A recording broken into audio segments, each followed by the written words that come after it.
Hello, everyone. Welcome to today's Force Media Tea Time Talk session. So today we got very special session on Iranian Interport chapter. So we got a lineup of three speakers in two different talks. Before going into the talks, I would like to introduce in my studio who we have. So we got Sara Perez and Federico Lanza, who will give me company during the session. So today we have some technical issues, but we are trying to cope up with that, and let's see how we go with that. Okay. So with this, I would like to start the session. So we got first speaker from. So his name is Arman Namai Ghasemi. I'm really sorry if I'm pronouncing it wrong. Please correct me.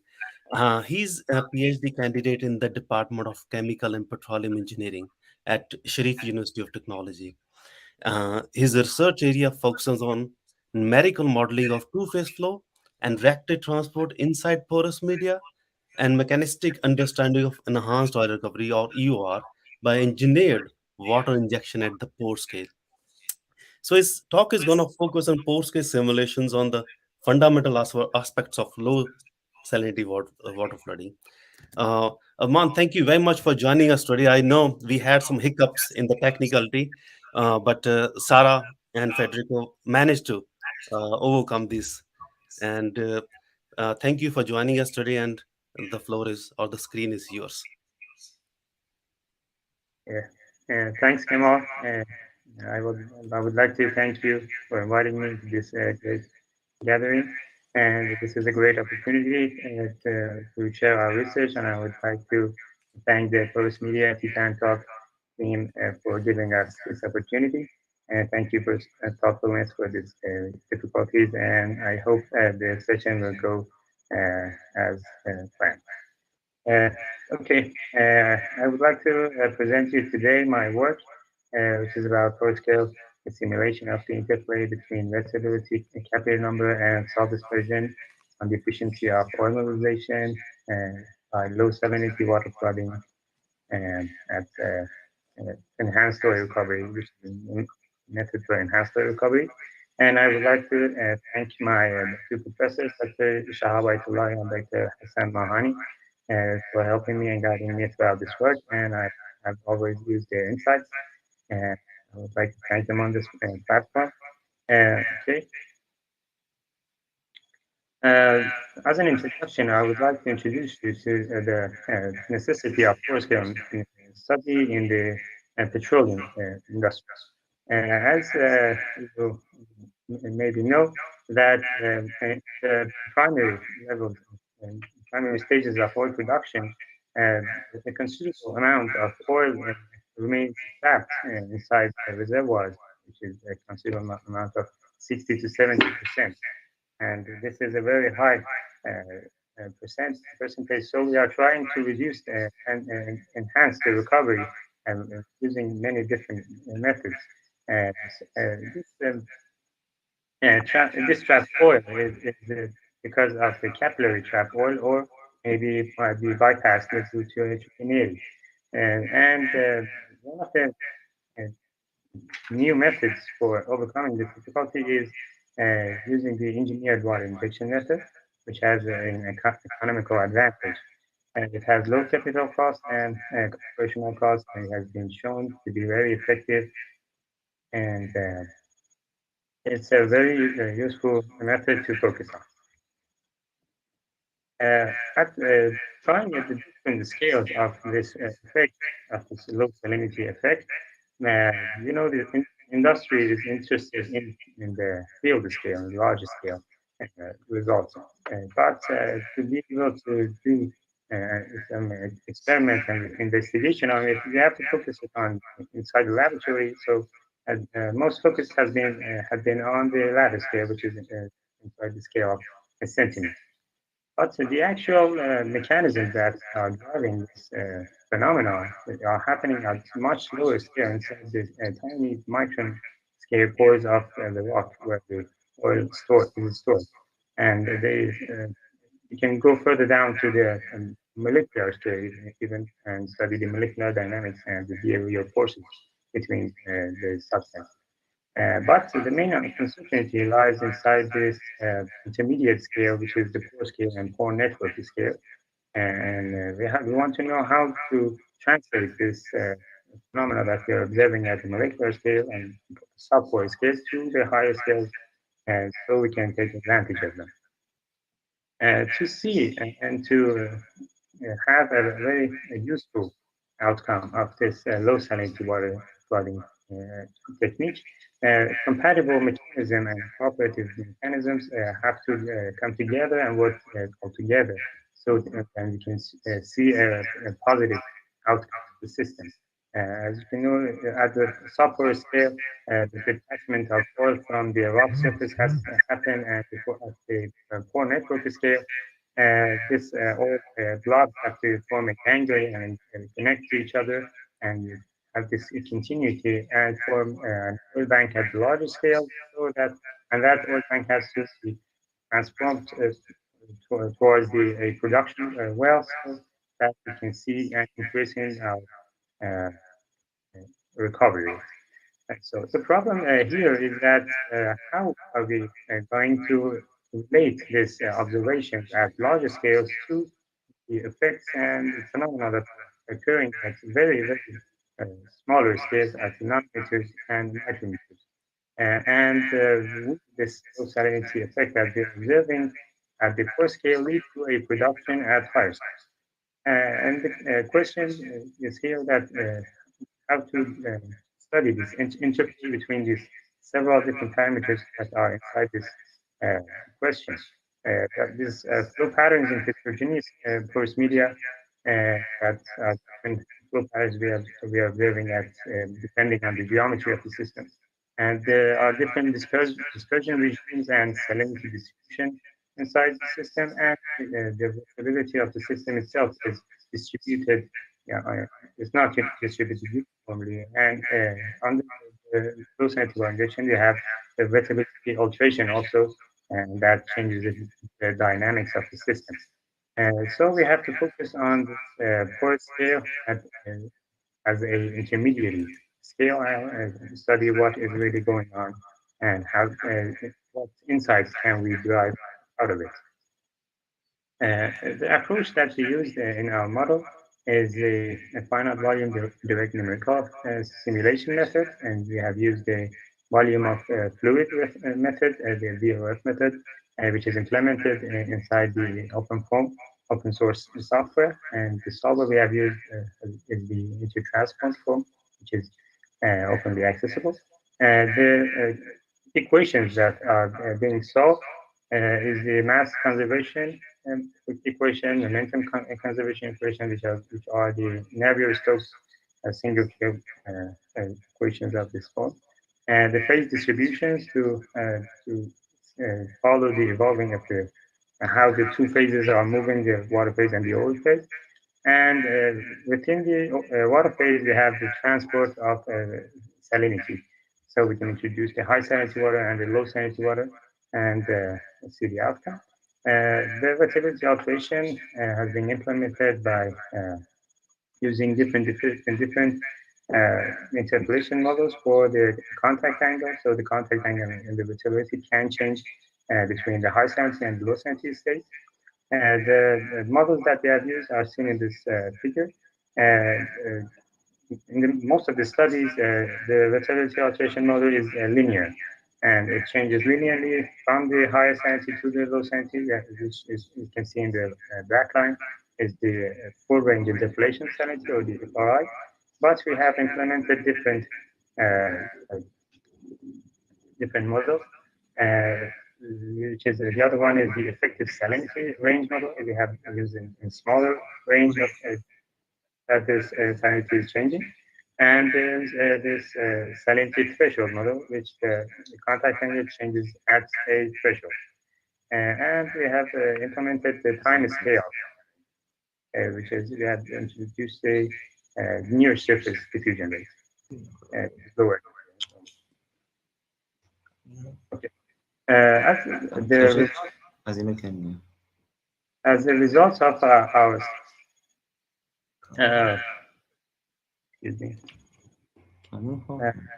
This is the geometry that we have been studying. It's a simple for a droplet model, which is consistent of the smaller channel and the larger channel.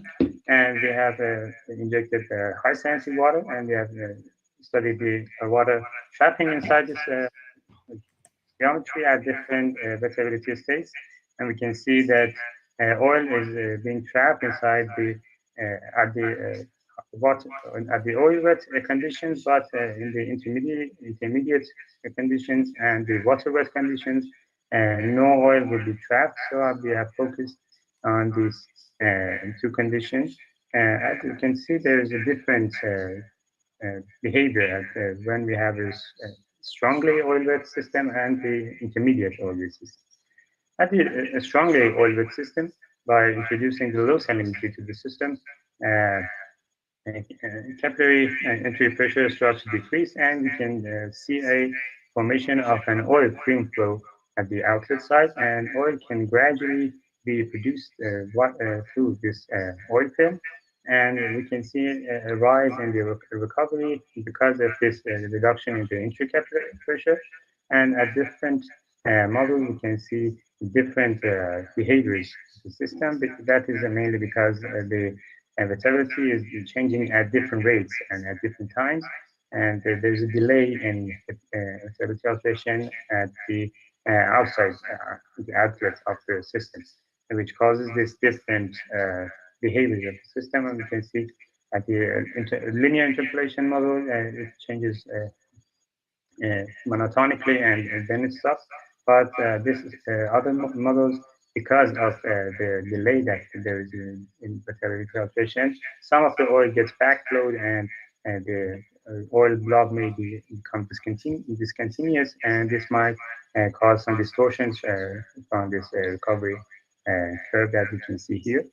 At the moderately oil-wet systems, uh, this oil film that I mentioned cannot be seen, and the entire oil ganglion has to be mobilized entirely. So there will be a higher time lag to reach this capillary entry pressure. Uh, but after this point is reached, the entire oil it moves all together, and we can see a sharp rise in the recovery of the system, and which is leads to a higher level of alternate recovery. You can see that most of the oil is being produced, almost all of it is produced, and uh, it seems to be a better way, but we have to be sure that this capillary entry pressure is reached. And, and if it cannot be reached for some cases, there will be no additional oil recovered, and this method will not work on this even simple mode. Uh, One of the very interesting results that we observed is that the flow dynamics of the system and the state of the wettability at the outlet of the system is very important on how this uh, flow is going to change. Uh, the wettability state at the outlet of the system and at this conjunction is very important, and the shape of the interface. If it is slightly towards a more water wet state, if this oil is mobilized, the oil tends to enter the more wide channel, and some of the oil might backflow to the larger channel, uh, which might be a good thing, might be a bad thing in different conditions. But in this situation, there is this backflow, and now the water is pushing oil outside of the system pretty easily.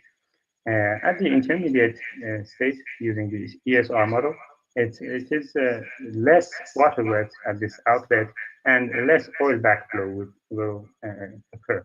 At this stage, we have a synergy between capillary forces and viscous forces. Capillary forces are acting in the smaller channel, and the viscous forces in the larger channel, and both of them push very effectively push the oil out of the system, and we can see a high recovery. But at the ST model, when there is a delay in fertility alteration at the outlet side of the system, This outlet is so oil wet that no oil will come back and have this backflow. Uh, because of this and the shape of the interface at the outlet, this synergy that I mentioned here becomes a competition. And the capillary forces in the smaller channel and the viscous forces in the larger channel have a competition. And tends to break apart this oil ganglia into different smaller oil blobs, which is very detrimental for the ultimate recovery, and you have to avoid this stuff to happen. So we can see that it's not pretty easy to say what is going in the system, but just based on this simple geometry. And many different mechanisms may be involved in this problem. Uh, at the final level of our study, we have studied the interplay between dispersion rate, lethality, and capillary number.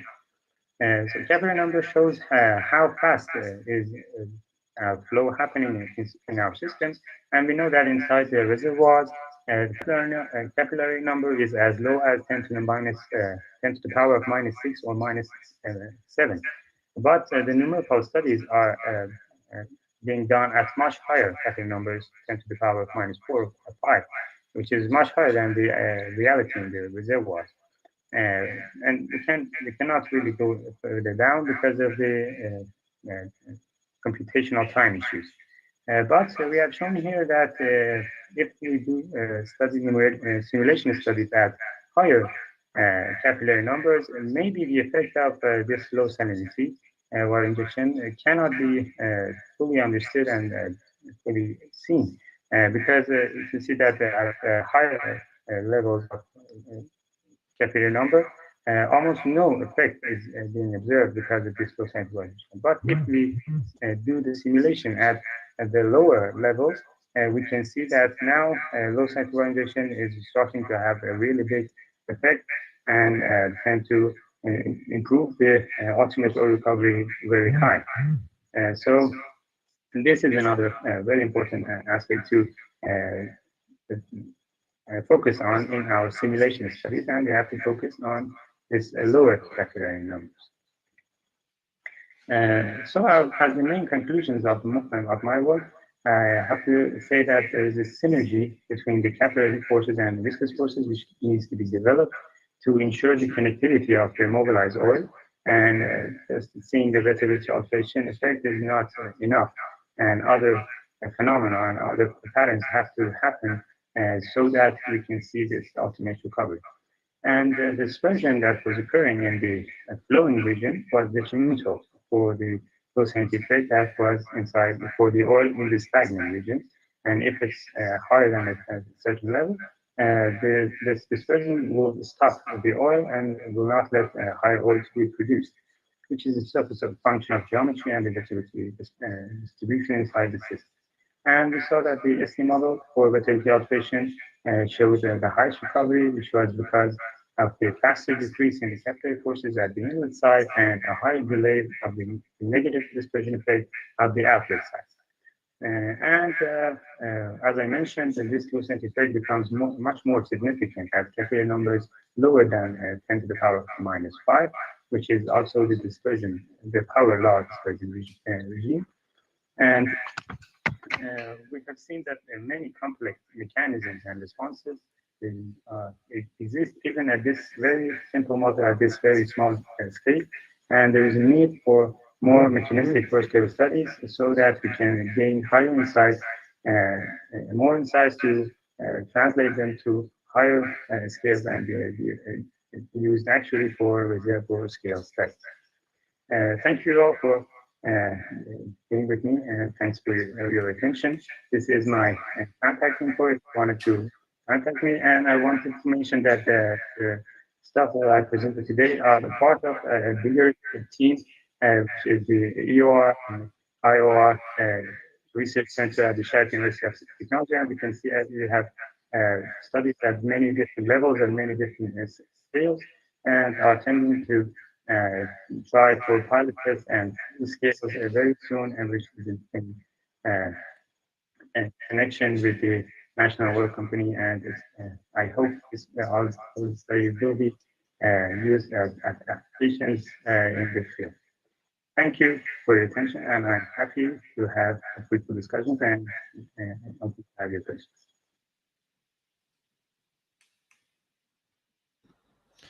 Okay, thank you very much, Arman, for your really, really nice presentation.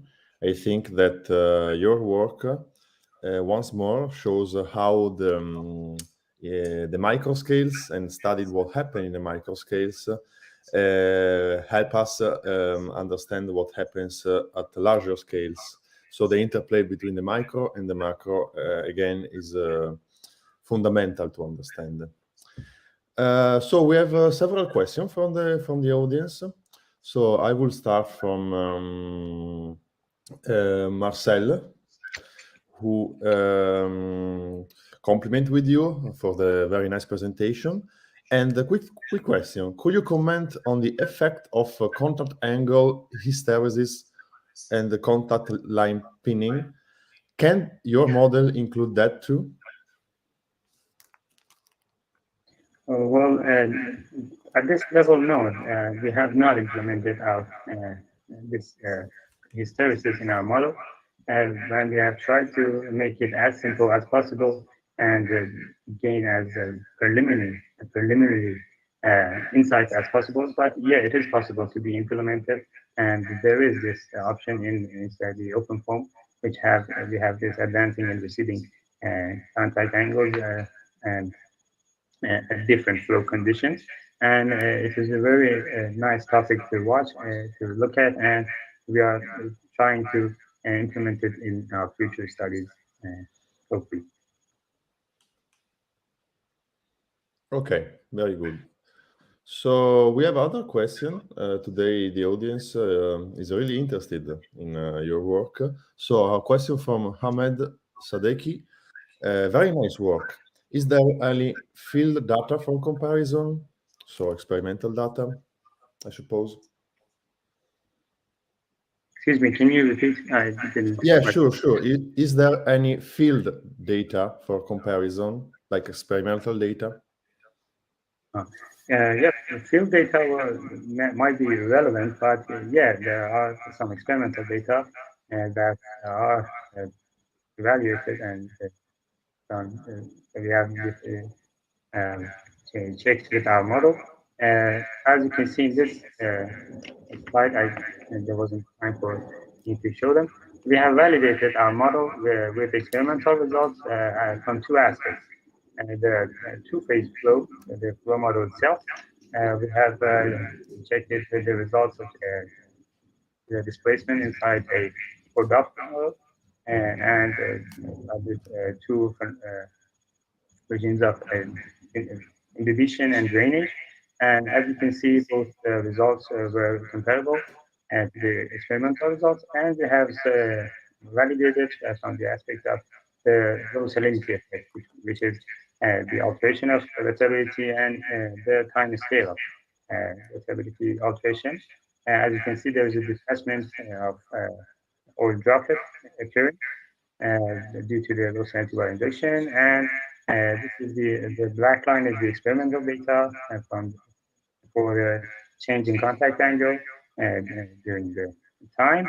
And as you can see, using different boundary conditions, we can match the time scale of the time scale of heterotopy alteration, the experimental data, so we can gain confidence of both our flow model and the wettability alteration model that we have somehow arrived.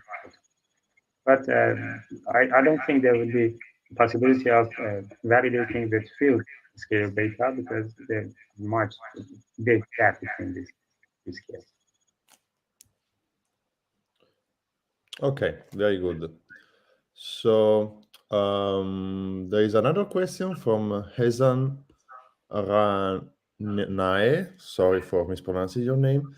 Thank you, Arman, for sharing your results. With any chance, did you check if these numerical simulation results are okay? It's the same actually. Experimental achievements. Sorry, it's again the same question you already answered. So thank Hazan again for anyway for your question. So okay, if I don't know if there are other questions from the audience. So lots of people are congratulating with you with your nice presentation. I just have a quick question. Your entire presentation was about the effect of salinity on the system. You mentioned the distribution, low salinity, high salinity. What kind of salt? Did you have a particular kind of salt in mind during your simulation? Is the type of salt important? Yes, actually, the type of the ions that are in the system are very important for this uh, system. And but in my study, it's just the salinity, and I haven't yet implemented the chemistry of the system inside the model, but it is the uh, rest of my PhD work, which I am working on it, and will be presenting it very soon. They have looked at the chemistry of the system and the effect of different ions at the Mhm. wettability alteration, and the different ions work differently, and we have this potential determining ions and just non uh, involved ions. And we have to focus on ions like sulfate and calcium and magnesium. These are the most important ions, which this chemistry and this ion interactions between the water and the solid surface are determined throughout these ions. But our system for now is very simple, and it's just the total salinity of the water, just decreasing it and not studying the ion itself. Okay. So it's left for future studies. Yes. Okay, very good. Okay, very good. So if there are no other question, I would like to thank you again, Arman, for your nice presentation. And yeah, so thanks, Arman. And so we can move on for the second presentation of today. Today, the second speaker will be actually two speakers which will present jointly their work. So the speakers' name are Aysa Edayati Azar and Ali Golagay Darzi. Aysa is a Master of Philosophy graduate, while Ali is a PhD student, both from Sharif University of Technology. And today, they are going to talk about the development of a semi-analytical model considering the effects of pore water chemistry on hydraulic conductivity of clay porous matrix. So again, we will deal with a theoretical model. In this presentation, semi-analytical, and we'll study this chemical that will study this chemical effect. Okay, so Aysa and Ali, you're welcome to start your presentation.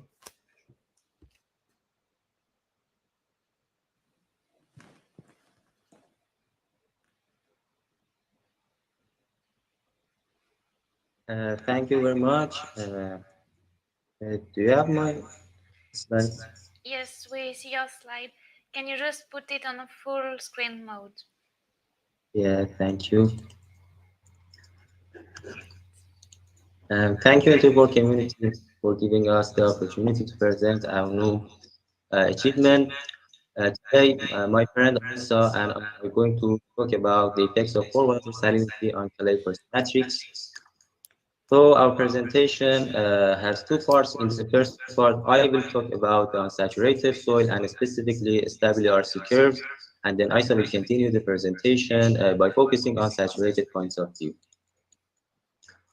Salts occurs naturally within soils and water. Salinization can be caused by natural processes such as mineral weathering, gradual withdrawal of an ocean, and plants growing or landfill leachate. Bentonite is an absorbent swelling clay consisting mostly of montmorillonite. It comprises two kinds of pores, meaning macro and micro pores, as you can see in these two figures.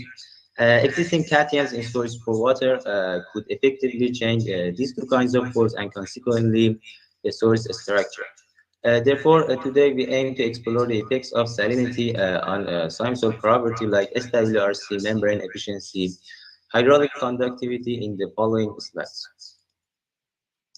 The soil water retention curve, or in the short form SWRCs, in one of the key features of unsaturated porous media that expresses the relationship between soil moisture content and suction.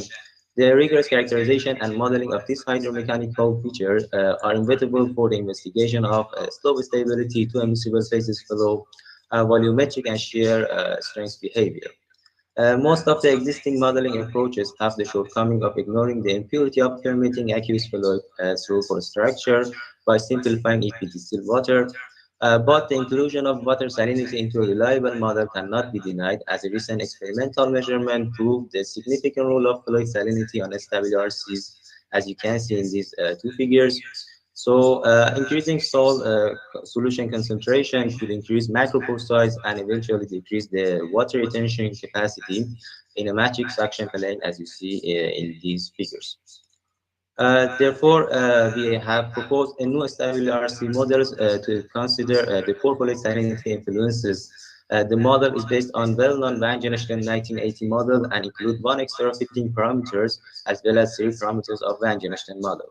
The five parameters in this model represent the osmotic suction that can be calculated using Van Hoff equations, and the side parameters is called reference suction and is used to normalize the osmotic suction in this formulation.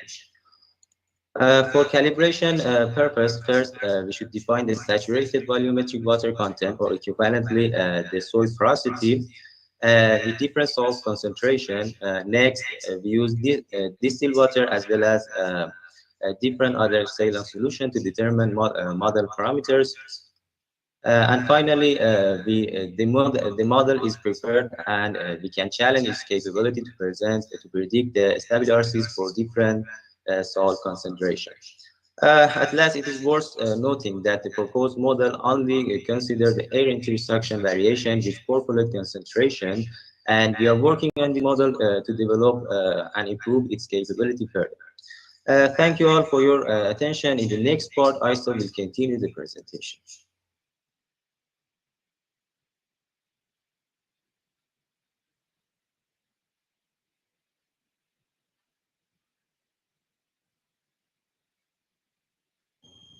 Hi, do you have my screen? Not yet, and we don't see you also.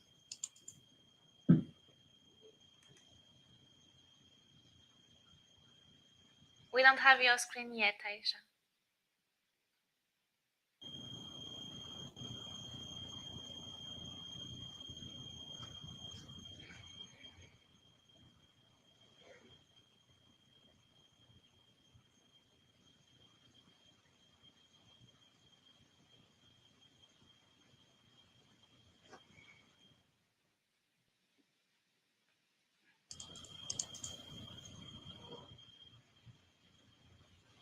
Um,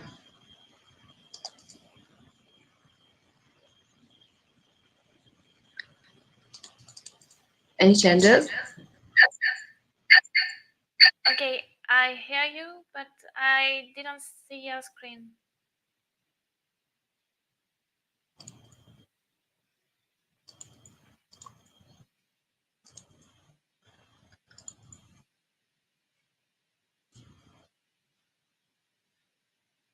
Yes, now it is. Okay. May I continue? Yes, so please again in full screen mode, and you can go on. Okay. Thank you so much. I will continue the presentation by looking at membrane efficiency and hydraulic conductivity. Membrane efficiency and hydraulic conductivity are both important parameters in clay soils. Actually, these double layers play an important role in clay behavior and make them chemically active. Clay particles actually are negatively charged, so they absorb water molecules from their positive sides, as you can see in this figure. Um, diffuse double layer. Diffuse double layer actually decrease the free space for species transport and fluid flow. As can be seen in this figure, when diffuse double layers are extremely thick or when particles are very close to each other, overlapping of diffuse double layer happens, and as a result, porous media restricts species transport. This behavior is called membrane behavior, which is quantified by a coefficient called membrane efficiency. Actually, hydraulic conductivity also shows how easily water can pass through porous medium. By increasing the overlapping of these diffuse double layers, we expect the amount of hydraulic conductivity to decrease and the amount of membrane efficiency to increase. As you can see in this figure, by increasing cells concentration, we will expect decrease in membrane efficiency. It happens because of the shrinkage of diffuse double layers in clay particles, and it happens because of the effect of salt in pore water. And when we have thinner diffuse double layers, we will have more free space for species transport, and actually we have less restriction ability, and as a result, lower membrane efficiencies. For the rest of the presentation, we're going to talk about hydraulic conductivity, which is a very important parameter in soil as it directly affects the fluid flow and species transport.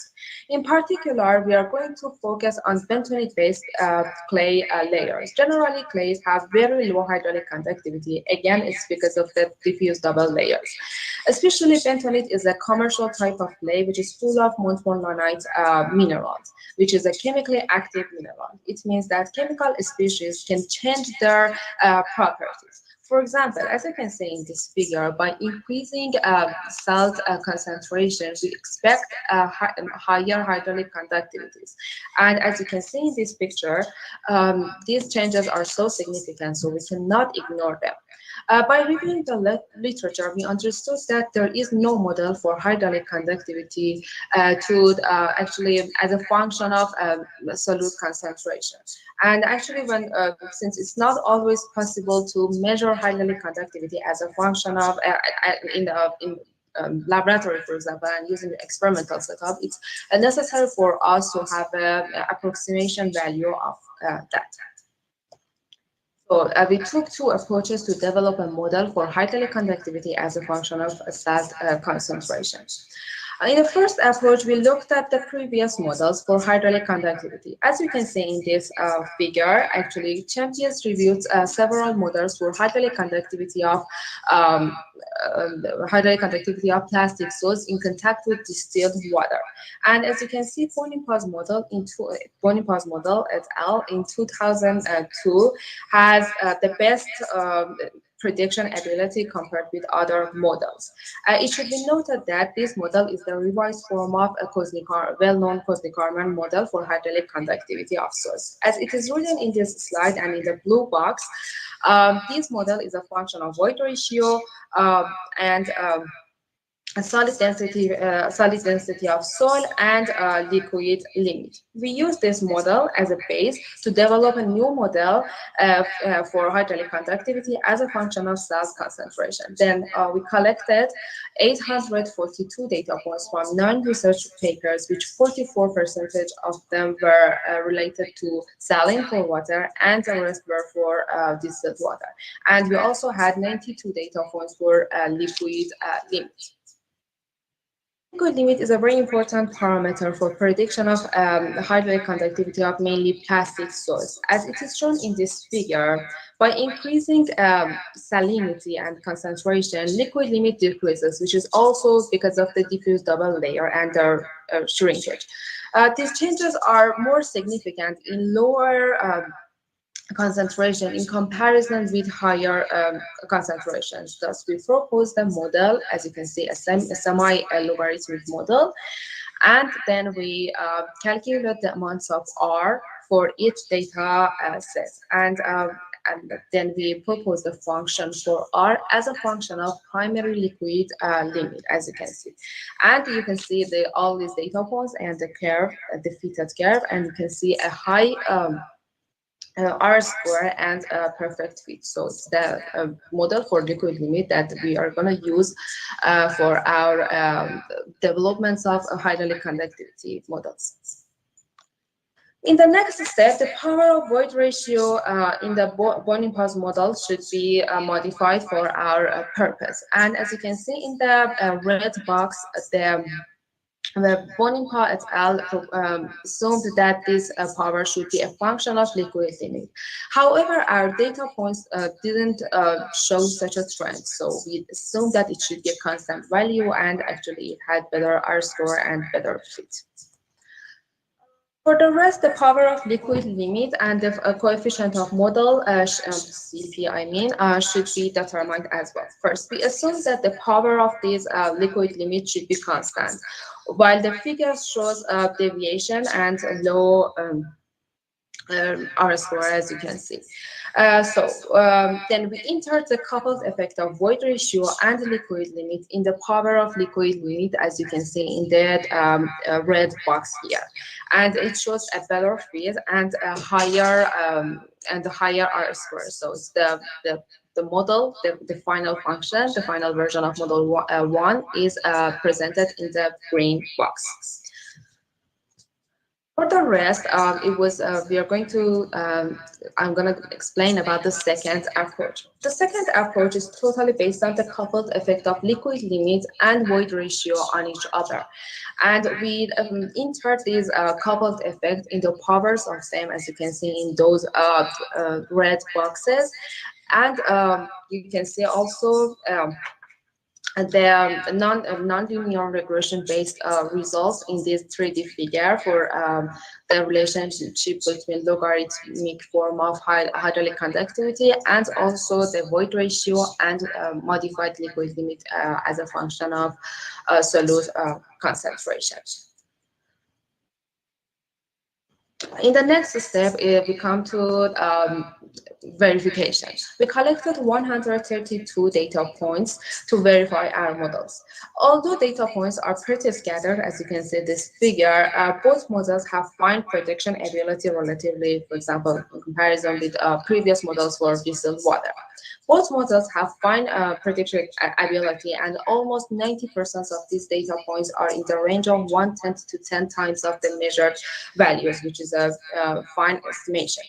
And the reason behind of this high error for all kind of membrane, all kind of hydraulic conductivity measurements are related to chemical history of soil, the type of Anthony's measurement methods, and some experimental setups, last time operational error, effect of coupled phenomena, and microstructural characterization, and also compaction methodology. And actually, all these factors together were the main challenge for developing a model for hydraulic conductivity specifically. And in the last slide, we're going to look at some error evaluation. We evaluated the error using a term as it is written by logarithmic form of predicted hydraulic conductivity to measured values of that. And as you can see, these black graphs are related to Bonimpa model, and the red and blue ones are related respectively to model 1 and model 2. And we want to compare the performance together. First, in the figure A, we have the evaluation of errors for distilled water. The performance of models are relatively the same for distilled water for all three models. Almost 95% of data are between 1/10 to 10 times of the measured values, as you can see. And however, when it comes to saline force ratio, we can see the difference between the Bonimpa model and also our two newly developed models, Model 1 and Model 2. As it can be seen in figure B, predicted values are significantly less than the measured values when using bone impulse model, while both newly developed models shows better performances. Almost 88% of these data points are in the range of 110 to 10 times of the measured values. And how and in the however this value is 57% of data when using a bone impulse model. And in the figure C, we can have the error evaluation results of all data points altogether. This is water and solution also. And we can see that more model 1 and model 2 present somehow a uniform errors. However, bone impulse models tend to predict values lower than their measured values. Thank you so much for your time and consideration. Thank you very much, Ali and Alez, sir, for this nice presentation. Sorry, there was some little bit technical issues, but I'm glad everything sorted out finally here. Uh, to the audience, if you have any question, please post it in the chat box. In the meantime, I think we already got questions, so maybe I'll just read out the question from the audience first, then I ask my own question. So this first question from Hassan Mahani, who says, "A great talk and thank you. But did you measure hydraulic conductivity under stress conditions? What's the potential impact? For example, I think you did mention that the compaction ratio and stuff can change things. Would be nice to hear your thoughts on this." Um, Actually, if I get that right, it means that there are many factors, for example, like compaction methodology and these things that have that affect the hydraulic conductivity. Actually, in these models, we try to develop a model by using just simple factors like liquid limit and void ratio that can easily be measured. So we ignored some other factors like different stress history or, for example, compaction methodology and other factors. Okay, thank you. I was wondering, because the different types of clay can have different impacts. You looked into only one type of clay. So, are you planning to do some more work on different clays? Because some clays can shrink, some they don't. Yeah, in water, not let's say salt, maybe not. Uh, any any plans like you want to expand, or maybe you got some thoughts on different types of clays? Yeah, maybe in future projects, but we took just bentonite-based clays because they are very because they contain chemically active minerals. So they show the effect that we want more significantly, and that was the reason behind that. However, if we can collect more data points and more, if we had more measurements, we would have, for example, we could look at different type of clays, and maybe they would show interesting results. Thank you. I think there's one question along the same line. So, but you already mentioned things. So, there's a question from Nushan who is asking if the hydraulic conductivity in the presence of salty water is comparable with the other clays like kaolinite. But again, as you said, like there's always scope for future studies. Yep. Um, Yeah. okay. Any other questions from the audience? Please do type in. And if there's any question from the studio, you can post here. If I don't see any first, there's some thank you messages for the presentation. So with this, I'd like to uh, end the session, second talk session here. Thank you again, Ali and Alisa, for joining us today and accepting our invitation. Um, with this, I'll pass it on to Federico to close the session. Thanks for Kamal. Just to conclude our session today, I would like to present you our next session planned for the 17th of May, so in 2 weeks, at 3 o'clock Central Europe time. Next time, we will deal with two different presentations from the first from Edward Andrews from Imperial College, which will talk about the identification of the leading role of pore structure in determining recovery during low salinity water flooding. So not different from what we've seen today, actually. And the second presentation will be held by Ramin Moghadasi from Uppsala University in Sweden. And he will talk about the determination of gas remobilization and critical saturation in geological CO2 storage, from field scale observation to pore scale mechanisms. So again, the interplay between the pore scale and the macroscopic scale is important also for Ramin presentation. And after that, I would like to thank all the audience from all the Pores Media Think Tank Talks community and team. And if you're interested in presenting your topic of research, please contact us at poresmedia@gmail.com. And we are looking forward to host you in one of our next session.